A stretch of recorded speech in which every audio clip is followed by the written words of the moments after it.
साथीहरु देख्न सक्नुहुन्छ टक्कसँग धोइ सफाइ गर्दाखेरि त सेता सेता अन्डा जस्ता भएका छन्। यहाँनिर दुईवटा बुङ्गाहरू छन् केराको, यसलाई काट्नु पर्नेछ। साथीहरु म काट्नु जाँदैछु। भित्रको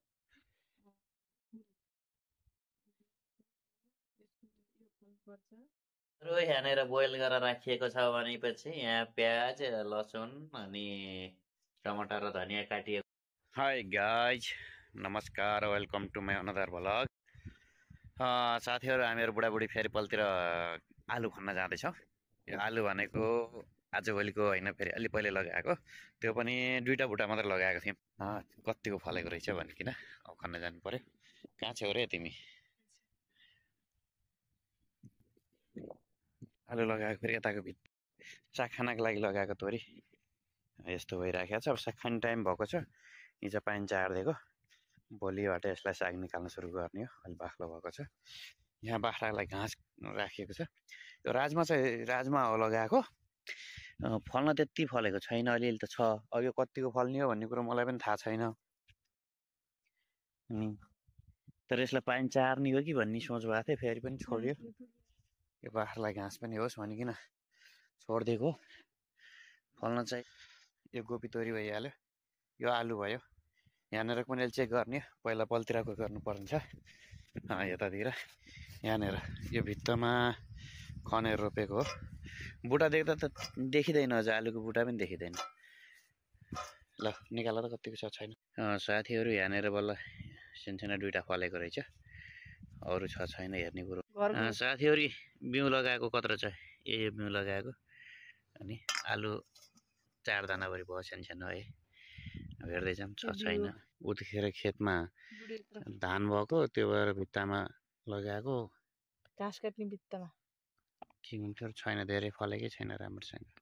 साथीहरू यही हो आजको। कतिवटा बुट्टा खन्यौँ? 1 2 3 4 5वटा बुट्टाको सानो बुट्टाको। साथीहरू देख्न सक्नुहुन्छ टक्कसँग धोइ सफाइ गर्दाखेरि त सेता सेता अन्डा जस्ता भएका छन्। अनि पर्लाक पुर्लुक छाला गइहाल्यो। मेरो बुढी यहाँनिर चाहिँ सफा गर्दैछ। यो मेरो लतरो हो, यसलाई मैले लतरो भन्छु। यो खुट्टा भित्र पस्छ, भित्र राखेको घाँस खान्छ। हामी बुढाबुढीले घाँस काट्यौँ भने यहाँ ल्याएर। अनि यहाँ पाठा छन्, यहाँ बाख्रा छन्, खाँदैछन्। यो बाख्रा बिमारी छ, यो कालो बाख्रा चाहिँ बिरामी छ, अरू चाहिँ सबै ठिकै छ। जस्तो बुढीले ट्याङ्गो बनाएर ल्याएको छन् आँसी बाँधेर। साथीहरू देख्न सक्नुहुन्छ यहाँनिर दुईवटा बुङ्गाहरू छन् केराको, यसलाई काट्नु पर्नेछ। म काट्नु जाँदैछु। कति काटिन्न त, अरियाल पनि छ साथमा फेरि। अब यो अरियालले पनि अलि सतौला जस्तो छ, निकाल्नु पनि त पर्यो। झारिसकेपछि त यसको अचार बनाएर खाने कुरो हुन्छ। फेरि म यता गएर अर्को बुङ्गा पनि काट्न बसिरहेको छु।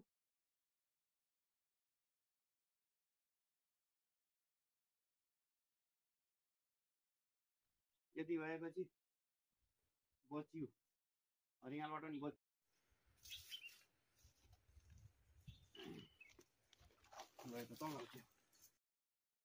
साथीहरू अब यहाँ एउटा बुङ्गा फेरि यता छ।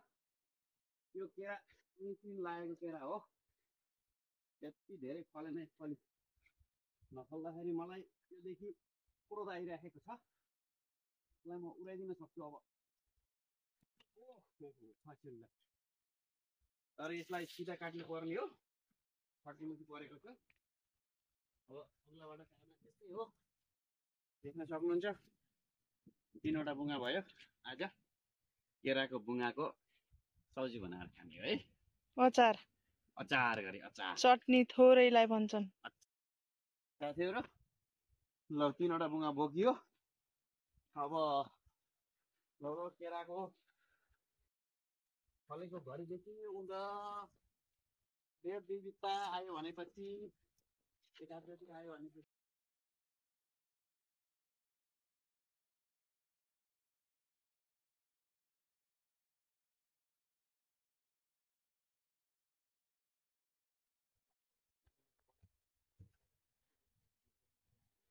ठुलो गरी छ।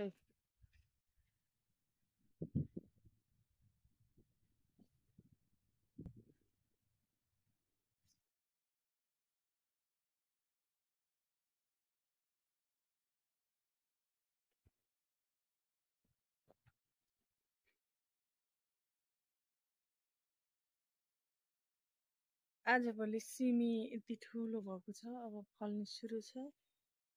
हेर्न सक्नुहुन्छ यो प्याजको बिउ। आलु पनि अलि ठुलो भएको छ आजभोलि।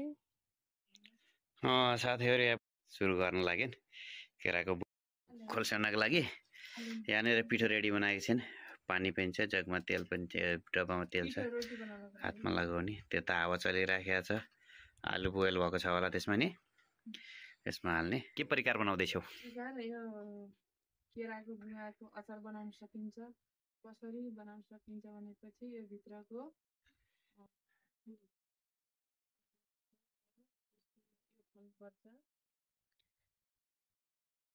के फाल्नुपर्छ अरे कुन चाहिँ?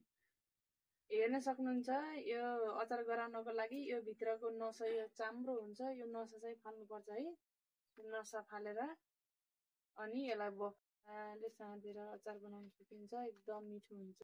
साथीहरू यहाँनिर बोइल गरेर राखिएको छ भनेपछि यहाँ प्याज, लसुन अनि टमाटर र धनियाँ काटिएको छ। यतातिर अरू पाउडरहरू पिसिएको छ भने आलु छ, यहाँनिर खुर्सानी छ। यति बनाइयो अहिले। अब यसको टेस्ट चाहिँ कस्तो आउँछ पछि खाइसकेपछि हजुरलाई फेरि बताउने छु। देख्न सक्नुहुन्छ यहाँनिर तेल तातिसकेको छ भनेपछि अब मेथी राखिएको छ यसमा।